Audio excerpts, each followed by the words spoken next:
Why'd you make me like that? I have more potential. Being neurodivergent means that you're aware of where you are now and where you could be if you had additional support. And this unrealized potential is painful. Being neurodivergent means that you're aware of things like sensory overload, the need to fit in by masking, the pressure to have to generate revenue to take care of yourself. And you know how difficult these things are, but you know that capitalism is still a thing and we have to take care of ourselves. Being neurodivergent means that you're aware of the childhood that you've had and all the trauma that came with it. And you know that you'd be so much further ahead in life if you had just had better parenting. Being neurodivergent means that you're painfully aware of the fact that you'll need some type of external support in order to thrive, but you still don't want to ask for help. These are some of the things that you can struggle with when you're neurodivergent. We realize that we live in a world that's cut out for the neurotypical person. So a world where you are rewarded for masking, a world where you are rewarded for small talk, a world where you are rewarded for doing things that you don't want to do, things that aren't authentic to who you are as a person. But we still want friends. We still want to be invited to certain things. We still want to have a job so we can keep a roof over our heads. So we do all these things to fit in at the expense of who we actually are.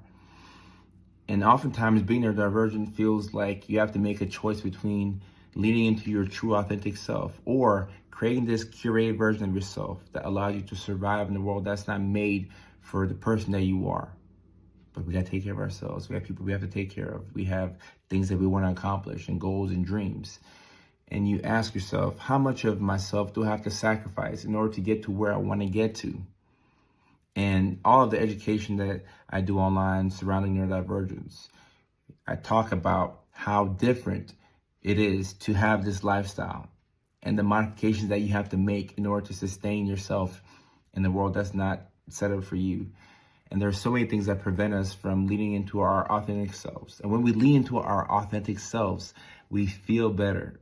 A lot of the depression that comes with being neurodivergent is not the kind that can be resolved by taking an antidepressant. A lot of the depression that comes from being neurodivergent is actually related to the fact that we're trying to shove a square into a circle. We're trying to take this curated version of ourselves out into the world. And we know that it works, but we know that that's not who we are. And the longer you do this, the longer you have to keep doing this in order to survive. And it's not natural to who you are.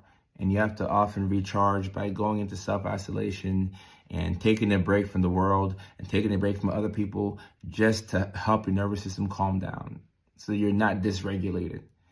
It feels as if we're always behind, we're chronically overstimulated, we're constantly under stress, and we're always emotionally dysregulated. When this is your life and you feel like you have two options, be fake and fake the funk and live, or be true to your authentic self, it makes it hard for you to unmask and return to who you actually are. But the first thing that you have to do is liberate yourself of any guilt and shame that you have, because that's going to take you further and further away from creating a system. And we need systems when you're neurodivergent, because like I said, this is a world that's based for neurotypical people. So we will need systems. But in order to create that system, we have to eliminate the shame. There's so much guilt and shame that prevents us from leading into who we actually are. So you have to fall in love with all versions of yourself, past, present, future. Forgive yourself for anything that you may have done in the past to fit in. And understand that if you have to mask in the future, that's okay. We will still do what we can to return back to our authentic selves. But as you liberate yourself of the guilt and the shame, and guilt is not liking what we've done, and shame is not liking who we are. As we liberate ourselves from these things, it's going to be easier for us to ask for help and to finally create that system that will allow us to live our most authentic lives within this world that's not created for the people that we are.